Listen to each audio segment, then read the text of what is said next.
मैंने आपको बोला था कि मैं सिंगापुर आ रहा हूँ। डेट फाइनलाइज हो गया है। मैं 25 अगस्त संडे सिंगापुर में हूँगा। जो मुझसे मिलना चाहते हैं, नीचे दिए गए व्हाट्सएप नंबर में मुझसे संपर्क करें या ईमेल दिया गया है उससे संपर्क करें। मेरा टीम आपसे बात करेगी। हिंदी और इंग्लिश में सेपरेट मीटिंग होगा।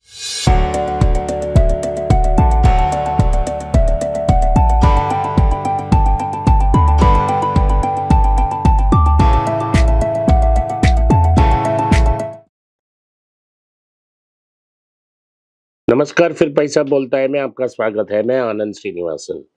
आज सुबह ही निफ्टी भारी तरह से गिरी क्योंकि इंटरनेशनल मार्केट में सारे मार्केट्स डाउन थी। निफ्टी जब मैं बाल करने के लिए तैयार हो रहा था 12:30 बजे 250 पॉइंट नीचे है। बैंक निफ्टी उतना भी नीचे नहीं गिरा, 150 पॉइंट नीचे है। गोल्ड में बढ़ोतरी हुई, 6,760 रुपया में तक पहुंच गई है। इंटरनेशनल मार्केट में S&P 500 1.37% डाउन थी। नास्डैक 2.3% नीच थी। डाउ तो 1.2% नीचे थी।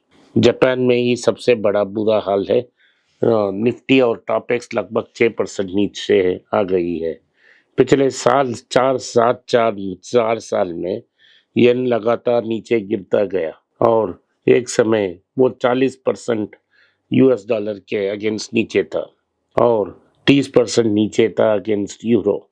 लेकिन पिछले 3 हफ्ते से येन लगातार बढ़ रही है ऊपर। क्यों बढ़ रही है? क्योंकि जापान ने ईसी मॉनेटरी पॉलिसी एग्जिट कर चुकी है।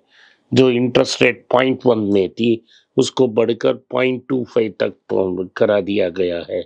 जो स्प्रेड थी अमेरिका और जापान के बीच वो कम होती दिख रही है और इसी कारण जापान में येन बढ़ रही है। इसके कारण जो स्टॉक्स एक्सपोर्ट करते हैं उसमें भारी गिरावट आई है। हमारे लिए अच्छे दिन हैं। तो जैसा एक बच्चा टॉय स्टोर में टाइम स्पेंड करेगा, वैसा ही कल रात से हम लोग लगातार टोयोटा ऐसे कंपनियों पे दाव लग रहे हैं। अमेरिका में भी भारी गिरावट आई, लेकिन अमेरिका में गिरावट टेक की थी। जो डिफेंसिव स्टॉक्स हमने कंसिडर की जैसे Coca Cola, Procter and Gamble, General Mills, ये सब ऊपर आए हैं। तो अब हमारे लिए थे बड़ा नुकसान नहीं है, लेकिन खरीदने के लिए बहुत अच्छा समय था। ऐसा समय भारत में भी आएगा एक दिन। इधर मारुति की अर्निंग्स बहुत सिर्फ उतना बच्चा नहीं है, फिर भी मार्केट उसे 20 के ऊपर पीबी रेशियो दे रही है। लेकिन उनका मालिक जो सुजुकी में 10% के आसपास शेयर स्टेक होल्ड करती है, टोयोटा मोटर कंपनी जो वर्ल्ड की लार्जेस्ट कार कंपनी है, उधर स्टॉक को सिर्फ 7.5 टाइम्स अर्निंग्स में हम खरीद सकते हैं। तो हम मारुति को मत कंसिडर कीजिए, डायरेक्टली आप टोयोटा को कंसिडर कर सकते हो। इसके बारे में मैंने बहुत बार बोला है। जापानीज चिप स्टॉक्स में भी भारी करेक्शन आई, इसीलिए हमारे लिए रियली कल अच्छे दिन था।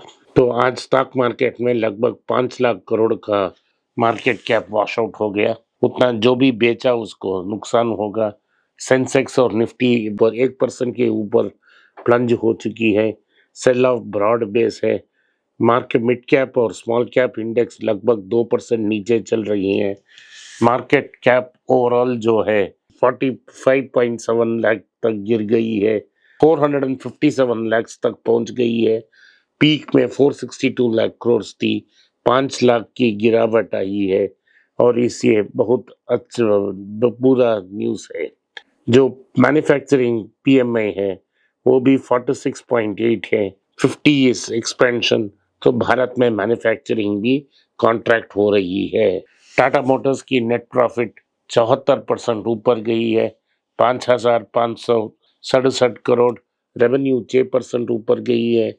स्टॉक्स 4% नीचे आई है क्योंकि ब्रॉड मार्केट में सेल्स है। तो टाटा मोटर्स ने 1,08,000 करोड़ का टर्नओवर की है। ऑपरेटिंग मार्जिन 14.6% ऊपर हुई है। टाटा मोटर की ग्लोबल डिमांड म्यूटेड रहेगी। बोर्ड ने जो अब स्कीम ऑफ डीमर्जर थी उसका अप्रूवल दे दी है, तो 12 से लेके 15 महीने तक ये स्प्लिट हो जाएगा। टाटा कमर्शियल व्हीकल एक अलग कंपनी हो जाएगा। टाटा मोटर्स जो पेरेंट कंपनी रहेगा, उसमें टाटा मोटर पैसेंजर कंपनी को मर्ज किया जाएगा, और जो फाइनेंस कंपनी है वो टाटा कैपिटल में मर्ज हो जाएगा, और वो स्टॉक जो रहेगा इन दोनों में स्प्लिट हो जाएगा। हमको अभी तक ये पता नहीं टाटा टेक्नोलॉजीज की जो शेयर है उसका क्या हाल होगा। तो कैंसले डीवीआर की कैंसलेशन हो जाएगी, उसके बाद 10 डीवीआर की साथ आपको ऑर्डिनरी शेयर्स मिल जाएंगे। ये इसके आर्बिट्राज 2.7% है। बालाजी ने बोला है, जो सीएफओ है, उन्होंने बताया कि फर्स्ट क्वार्टर में मोमेंटम कैरी फॉरवर्ड किया जा रहा है। अभी 2 क्वार्टर्स में कुछ कंस्ट्रेंट होगा जैगुआर लैंड रोवर में, क्योंकि की सप्लायर की एल्युमिनियम फैक्ट्री की सप्लायर में फ्लड्स हो चुकी है, लेकिन ईयर की गाइडेंस जो है वो मेंटेन करेंगे और ये नेट का पॉजिटिव कैश पॉजिटिव हो जाएगा। तो ओवरऑल यही न्यूज़ है कि टाटा मोटर्स एक दो कंपनी में स्प्लिट हो रहा है। अभी तक रिकॉर्ड डेट अनाउंस नहीं किया है। जब रिकॉर्ड डेट अनाउंस किया जाएगा हम आपको बताएंगे। अगली न्यूज़ है कल्याण ज्वेलर्स की। कल्याण ज्वेलर्स की रेवेन्यू नियरली 22% 23% ऊपर गई है, लेकिन गोल्ड की दाम बहुत ज़्यादा उसके ज़्यादा हो गई है, तो ग्रामेज में बहुत फ्लैट रहेगा। लेकिन क्योंकि गोल्ड का दाम ऊपर गया है, रेवेन्यू भी ऊपर गई है, गोल्ड का नेट प्रॉफिट्स भी ऊपर गई है। 177.8 करोड़ का फर्स्ट क्वार्टर प्रॉफिट है। इसके 23.6% उस नेट प्रॉफिट इंक्रीज होकर 177.8% 8 तक पहुंच गई है। तो पिछले क्वार्टर साल ही क्वार्टर में 144 क्वार्टर पहुंच गई है। जो रेवेन्यू है वो 26.5% ही इंक्रीज होकर 5,535.5 करोड़ तक पहुंच गई है। EBITDA 16.5% होकर 376.1 करोड़ तक पहुंच गई है। तो ओवरऑल देखें तो प्रॉफिट्स बढ़ रही है, एबिटा बढ़ रही है। 565 रुपया में स्टॉक ट्रेड हो रही है। हमने 65 रुपया के नीचे आपको इसको कंसिडर करने के लिए बोला था। ऑलरेडी 8 बैगर है, जरूर 10 बैगर हो जाएगा। तो आईटीसी का रिजल्ट आया। आईटीसी का रिजल्ट तो अच्छा था, लेकिन मार्केट तो आईटीसी में कभी खुशी नहीं होगा। Stand alone profit 4,917 crore 0.3% increase हुआ पिछले साल में से। सिगरेट में 7% रेवेन्यू इंक्रीज हुआ और वॉल्यूम ग्रोथ 2.7 रखा। होटल बिजनेस का रेवेन्यू 11% इंक्रीज हुआ। एफएमसीजी एक्सक्लूडिंग सिगरेट 6.3% ग्रोथ हुआ, और पेपर बोर्ड और पैकेजिंग में डिक्लाइन हुआ, और अग्री बिजनेस 22% इंक्रीज हो गई है। तो मार्केट का ये कहना है कि टर्नओवर से हम खुश हैं, लेकिन प्रॉफिट और पैट मार्जिनली डाउन है। मेरा ख्याल है आईटीसी लॉन्ग हॉल के लिए बहुत अच्छा कंपनी है। आज अगर मार्केट में गिरती है, ये जैसा ताश की गेम में जोकर को किसी ने फेंक दिया, अगर आपको चाहिए तो आप जोकर कंसिडर कर सकते हो। टाटा स्टील की जो Q1 प्रॉफिट है, नेट प्रॉफिट 51% इंक्रीज हुई है, 959.61 करोड़ से। इसके प्राइमरी कारण ये है कि नेदरलैंड्स की जो प्लांट है उनकी ऑपरेशंस रिज्यूम हो गई है और लोअर कॉस्ट से कारण हो रही है।